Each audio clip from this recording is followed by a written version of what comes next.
Hai, ketemu lagi di sini. Kali ini kita akan membahas tentang vektor.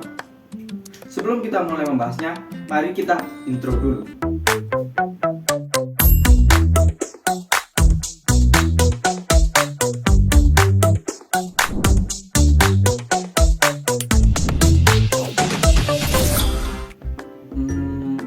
Apa sih besaran vektor itu?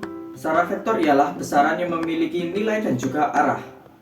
Sedangkan besaran yang memiliki nilai saja disebut dengan besaran skalar. Contoh dari besaran vektor ialah gaya, perpindahan, kecepatan, momentum, dan lain sebagainya. Sedangkan contoh besaran skalar ialah panjang, massa, luas, volume, dan lain sebagainya.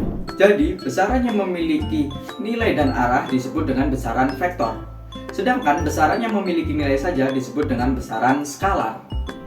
Lalu, bagaimana cara menggambarkan vektor? Mari kita bahas.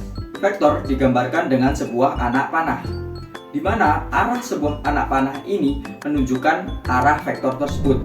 Sedangkan panjang dari anak panah ini menunjukkan besar nilai vektor tersebut. Contoh, misalnya vektor A dengan arah ke kanan memiliki nilai sebesar 30 Newton. Sedangkan vektor B dengan arah yang sama ke arah kanan memiliki nilai sebesar 20 Newton. Di sini kita dapat melihat bahwa vektor yang nilainya lebih besar akan digambarkan lebih panjang daripada vektor yang nilainya lebih kecil. Lalu bagaimana cara menuliskan simbol atau lambang vektor? Simbol atau lambang vektor dapat dituliskan dengan dua cara. Yang pertama dapat disimbolkan dengan dua huruf besar atau satu huruf besar, namun di atasnya diberi tanda anak panah seperti berikut. Yang kedua dapat disimbolkan dengan dua huruf besar atau satu huruf besar, namun dicetak tebal seperti berikut. Berikutnya kita akan membahas tentang penjumlahan vektor. Penjumlahan vektor terdiri dari beberapa metode. Yang pertama, metode segitiga. Yang kedua, metode jajar genjang. Yang ketiga, metode poligon. Yang keempat, metode analitik. Yang pertama, metode segitiga. Metode segitiga dapat kita sebut dengan metode ujung ketemu pangkal. Bagaimana maksudnya? Di sini akan saya berikan sebuah contoh.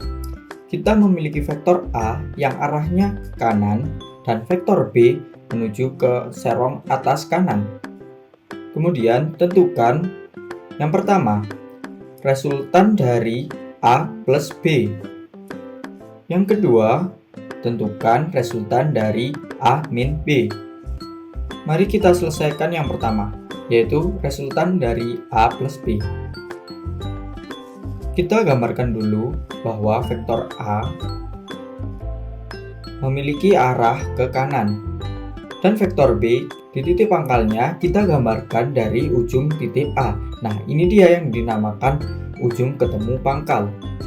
Untuk menentukan resultan A plus B, kita perlu menarik garis dari pangkal A menuju ujung titik B. Sehingga kita mendapatkan resultan dari A plus B. Nah, ini dia yang garis merah ini kita sebut dengan resultan A plus B. Kemudian kita akan menyelesaikan yang berikutnya, yaitu resultan dari A min B.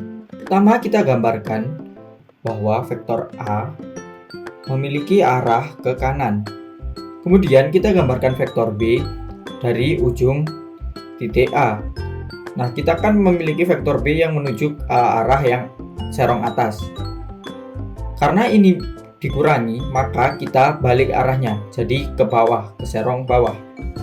Seperti ini. Kemudian kita tarik garis dari pangkal A menuju ujung B. Nah, garis merah ini yang disebut dengan resultan dari A min B. Itulah cara menentukan penjumlahan vektor menggunakan metode segitiga. Yang kedua, yaitu metode jajar genjang. Metode jajar genjang dapat kita sebut dengan metode pangkal ketemu pangkal. Bagaimana maksudnya? Contoh, ini kita memiliki vektor A yang menuju arah ke kanan dan vektor B menuju arah serong ke atas, seperti pada metode sebelumnya. Di sini kita diminta untuk menentukan resultan dari A plus B dan resultan dari A min B, seperti contoh sebelumnya, namun menggunakan metode jajar genjang. Kita bahas dulu dari yang pertama, yaitu resultan dari A plus B. Seperti sebelumnya, pertama-tama kita perlu menggambar vektor A. Kemudian kita menggambarkan vektor B. Ini dia yang membedakan dengan metode segitiga. Apabila kita menggunakan metode segitiga, kita menggambarkan vektor B dari ujung titik vektor A. Sedangkan pada metode jajar genjang, kita menggambarkan vektor B dari pangkal vektor A. Ini dia yang disebut pangkal ketemu pangkal. Kemudian setelah membentuk seperti ini, kita membuat garis bantu, di mana garis bantu ini membentuk sebuah jajar genjang. Lalu bagaimana cara menentukan resultan A plus B-nya? Cukup kita tarik garis dari pertemuan pangkal tadi, membentuk sebuah diagonal jajar genjang. Seperti ini. Ini dia yang disebut dengan resultan dari A plus B. Kemudian kita akan menyelesaikan resultan dari A min B. Seperti sebelumnya, pertama-tama kita gambarkan vektor A. Kemudian, karena kita vektor B-nya dikurangi, maka kita perlu membalik vektor tersebut. Sehingga seperti ini. Kemudian kita gambarkan vektor B dari pangkal A, membentuk seperti ini. Kemudian kita bentuk sebuah jajar genjang. Lalu bagaimana cara menentukan resultannya?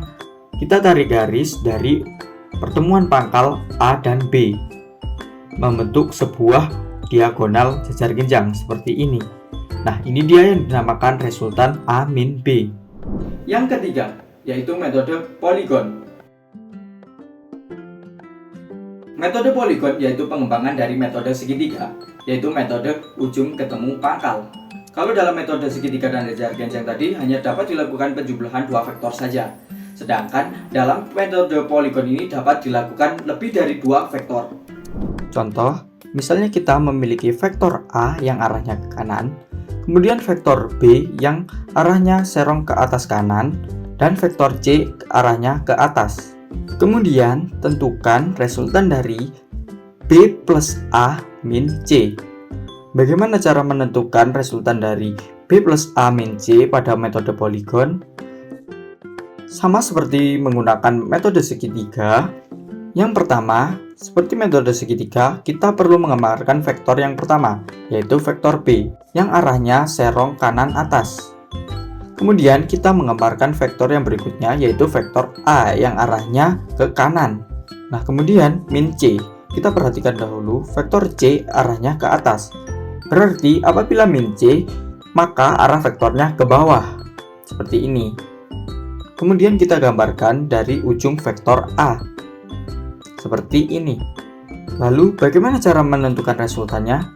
Seperti metode segitiga, cukup menarik garis dari titik awal menuju titik akhir.